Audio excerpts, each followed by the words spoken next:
Hello and welcome. You're watching Fault Lines. I'm Gauri Dwivedi. This is the show that decodes the fault lines around the world, the conflicts, the reasons for it. This week, we talk about the Russian advance in the last couple of weeks.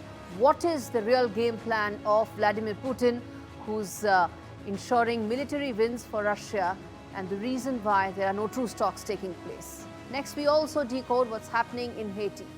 Lakhs and lakhs of people have been displaced. It's now completely gangs that are running the place. It's called the most unsafe place on earth. Why is that, we tell you. But first up, the first story that we are taking up on the show, which is Russia and the Russian advances. Fastest advance since 2023. What has changed? Well, 470 square kilometers seized in 30 days. We tell you more, but first up, let's get you that story.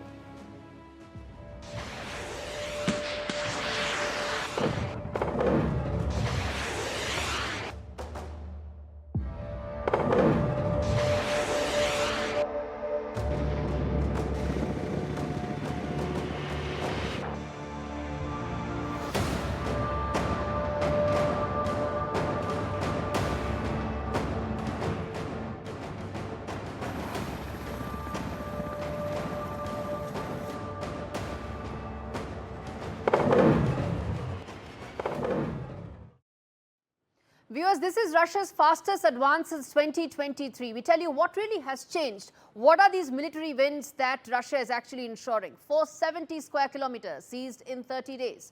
Ukraine is now under tremendous pressure. Putin's drone storm that has really upset and tilted the entire equation here. 728 strikes in just 48 hours. From Donetsk to Sumy, a multi-front push unfolds in Ukraine, and in fact, its power grids have crippled. Civilians have been targeted. Aid is stretched. Moscow's war of attrition gains traction. Is this just a prelude to a bigger Russian offensive that's coming in? Remains to be seen. Треба діяти, щоб примушувати Росію до миру. Так, Москва хоче воювати і далі. Але все питання у потенціалі. Все питання в ресурсах на війну, в грошах. Саме тому санкції корисні. That was Ukrainian president, but let's tell you what really has happened. In fact, in July 2025, Russia made its most significant territorial gains in over a year, pushing through key fronts, whether it's Donetsk, whether it's Sumy, whether it's Zaporizhzhia, or several others. With drone saturation, manpower shifts, targeted assaults, Moscow is now changing the battlefield geometry. We break down Russia's July campaign and what Ukraine's options really are as Western deadline close in. Here's what Moscow achieved in 30 days and what it signals for months ahead.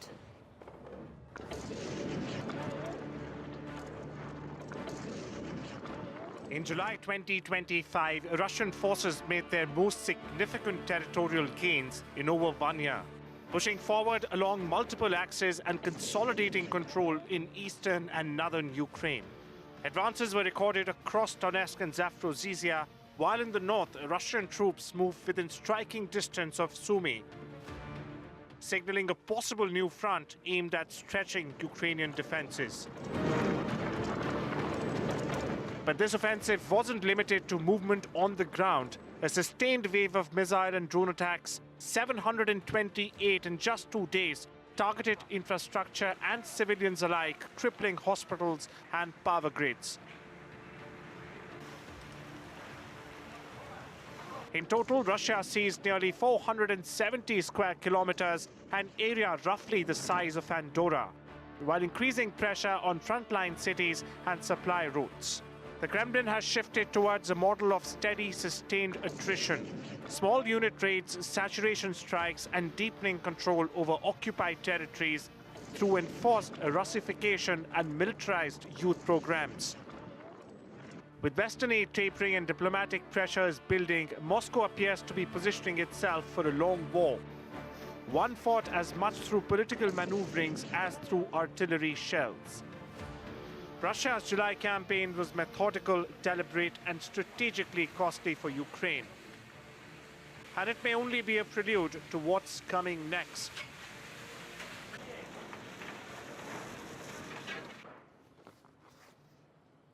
Now let's tell you the key flashpoints that have really taken place. Now this story is quite simple, viewers. Russia has seen major military gains in July, what it hasn't seen in over a year.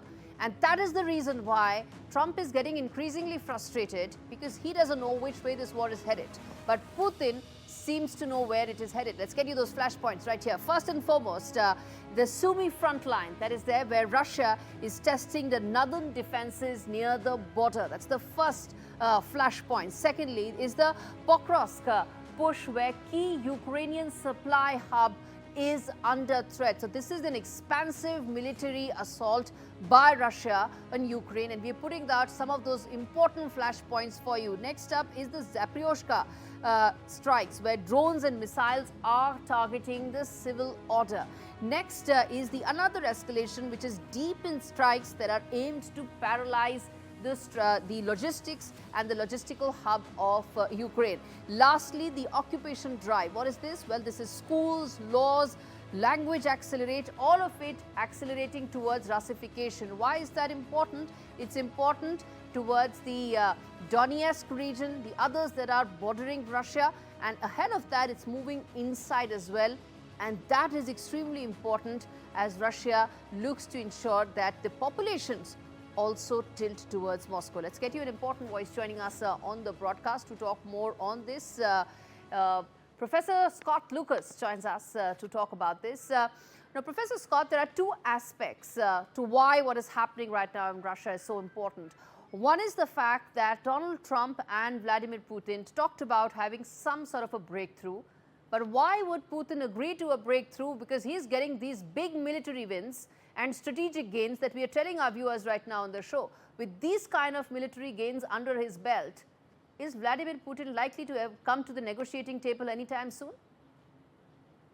Well, Vladimir Putin is not going to come to the negotiating table to compromise, but that is not because there are significant advances in the east, in the Donetsk region. I hate to push back on your headline, but in fact, the Russian gains have been very gradual. You referred to taking about an area of 20 by 20 square kilometers throughout the entire month of July.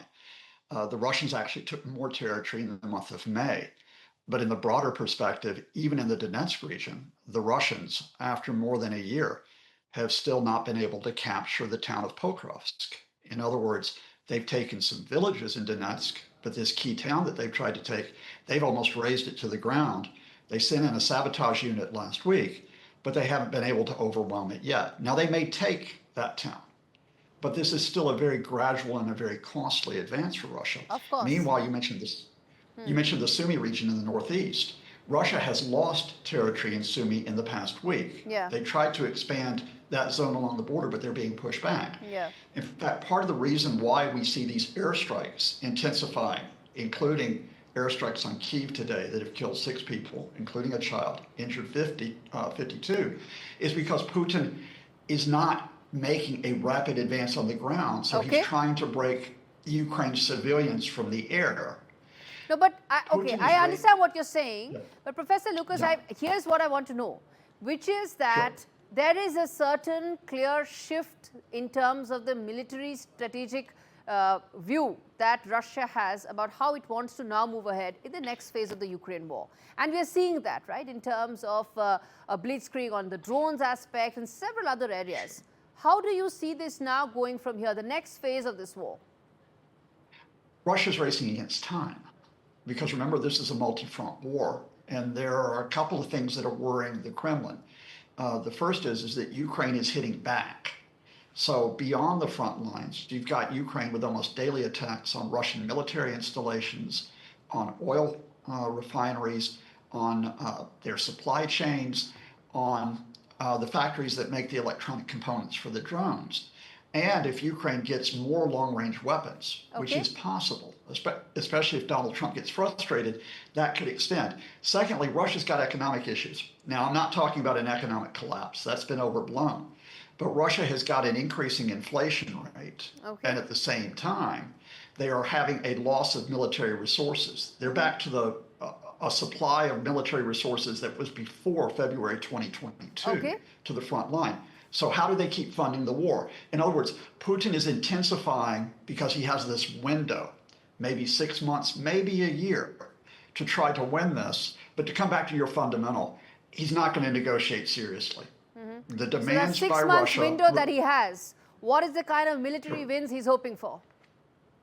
He's trying to take all of the Donetsk region in the east because he wants to, quote, annex it.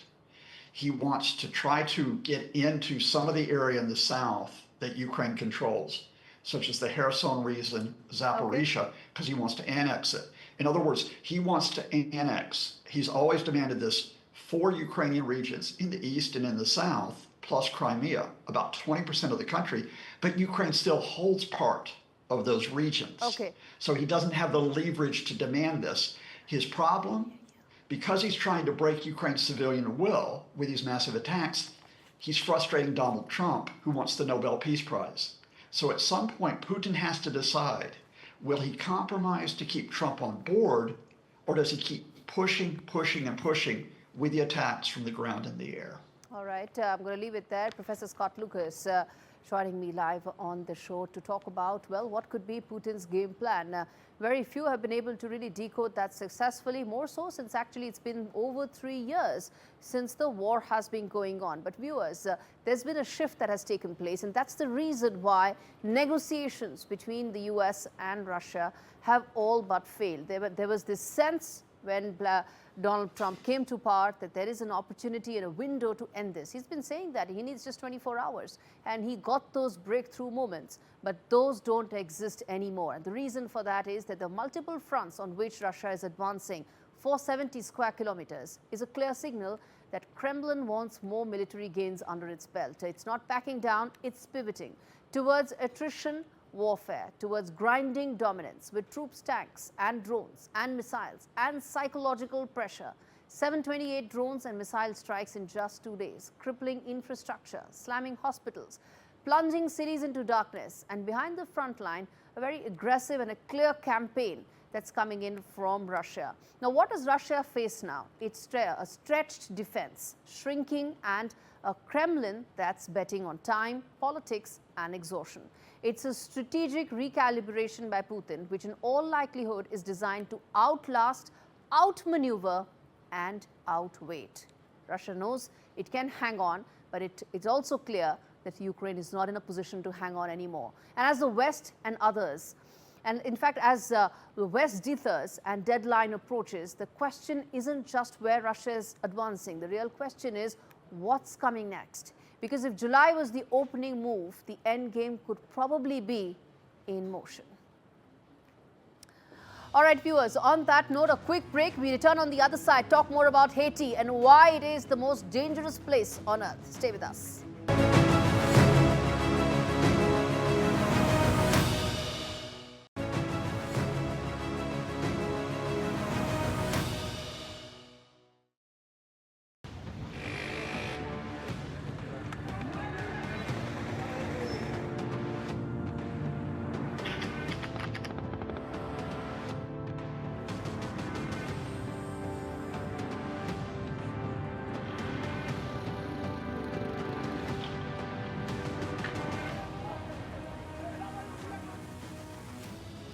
Haiti is being held hostage.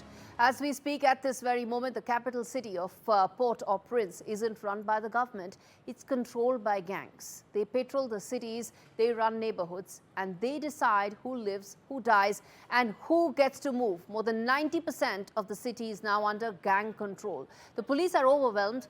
The army is missing in action, and the government, well, it's been silent. Hospitals are either barricaded or abandoned, and schools are shut down. Over 1.3 million people, viewers, have been completely now displaced. More than 1 in 10 Haitians is actually now may have fled their homes, often with nowhere to go. In today's Haiti, laws are dictated at gunpoint. It's a handover from the state to the streets, from ballots to bullets. We unpack all this for you, and we tell you why is it that Haiti is now one of the most dangerous places on earth. But before we go any forward, let's quickly now play out this soundbite of the president of the Presidential Transitional Council for you. Appui que l'on a différents pays, que ce soit le Brésil, que ce soit le pays de Donetsk, que ce soit la Colombie, c'est se permettre que nous arrivions à gagner des forces à même pour relever des défis et sécuritaires. All right, now let's tell you who really rules Haiti now. As I said, if it's the most dangerous place on earth, what's really happening there? How dangerous is that place really is? 90% of the capital city is under gang control. So that answers the question how dangerous it is for you. Secondly, 1.3 million Haitians have actually fled their homes. This is the kind of large-scale displacement that has actually taken place because of years and years of conflict that's happened. Next, 15,000 people have been uprooted in just 1 week. You don't have even a single voice talking about Haiti, which is why we on Fault Lines are talking about this, because these numbers should be waking up the conscience of every global leader. It won't, which is why Fault Lines is the one decoding that for you. Next up, 4,000 have been killed in the last 6 months of violence. Look at these numbers. We're talking about everything in thousands, the number of people, the humans who are being impacted here. 700 plus schools have been shut. Kids now face gunfire. Read that again, viewers. Kids now face gunfire. That is what is happening in Haiti and answers the question as to just how dangerous this place is in the world. 5.7 million people are going hungry as aid routes have collapsed. Again, nobody talking about what happens to aid when it comes to Haiti, right? There's only one narrative that continues. If it doesn't peddle that narrative, nobody wants to address. Look at the numbers here. 5.7 million people do not have access to food, do not have access to aid. Schools have been shut. Children are now facing fire. Not a single word coming out from around the world. Lastly, let's put that out for you. Cancer patients stranded behind gang lines. And lastly, what is the number in terms of police to people? 6:1. What are the odds of this place actually now becoming any better than what it is? Absolutely nothing. Well, with the chaos tightening its grip, Haiti's government has looked outward. 700 soldiers sent to Mexico, Kenyan police on the ground, American dollars behind them. But is this rescue or a rerun of history? Because the world has intervened before and it didn't end well. This report tells you.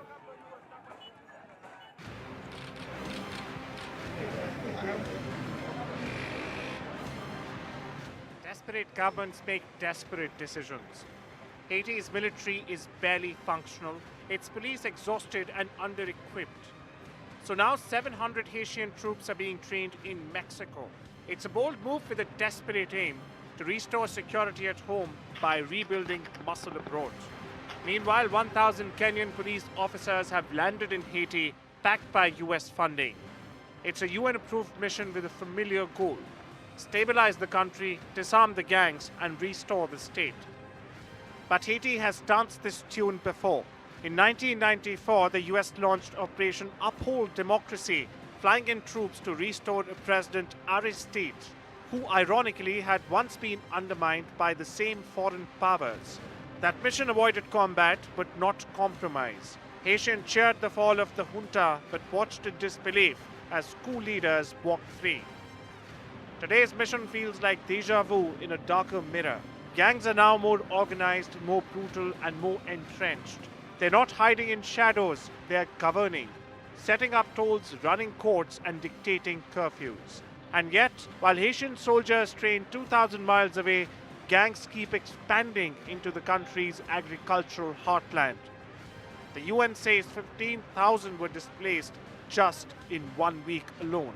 Add to that a new wrinkle: reports of US private military contractors linked to notorious Blackwater founder Eric Prince, operating in the country, mercenaries in a nation on fire.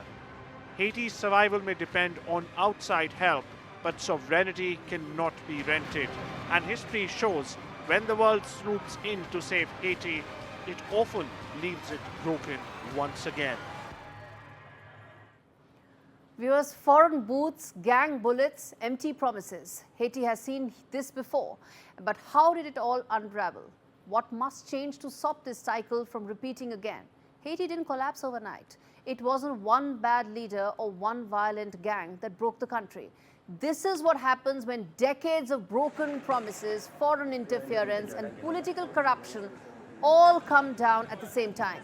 It's a nation where democracy was born in hope and slowly bled out in silence. In 1990, Haitians elected their first real president. 1 year later, he was overthrown. And since then, Haiti has seen coups, crises, peacekeepers, politics, but never real peace. Every time the world steps in, it pledges to rebuild, and every time it leaves behind half-built institutions, delusioned citizens, and power vacuums that gangs are too ready to fill.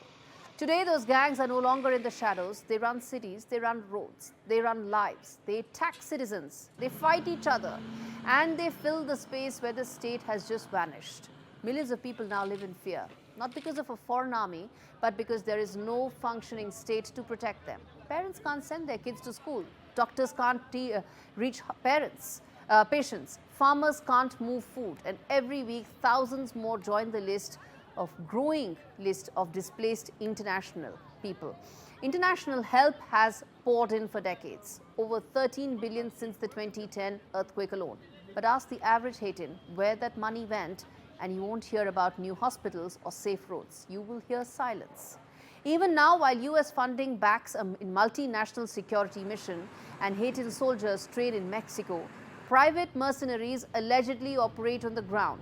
It's a patchwork of responses to a crisis that needs a plan, not just presence. So what's next? The truth is, you can't fix a country with drones, dollars, or diplomacy alone. Haiti doesn't just need security, it needs sovereignty. It doesn't just need elections, it needs legitimacy. Until the Haitian people, not gangs, not foreign powers, until the average Haitians are the ones writing the rules, there can be no recovery. And viewers, on that note, we come to an end of another episode of Fault Lines. Thanks so much for watching. Next week, we come back again, exposing and decoding more conflicts and more fault lines for you. Till then, thank you.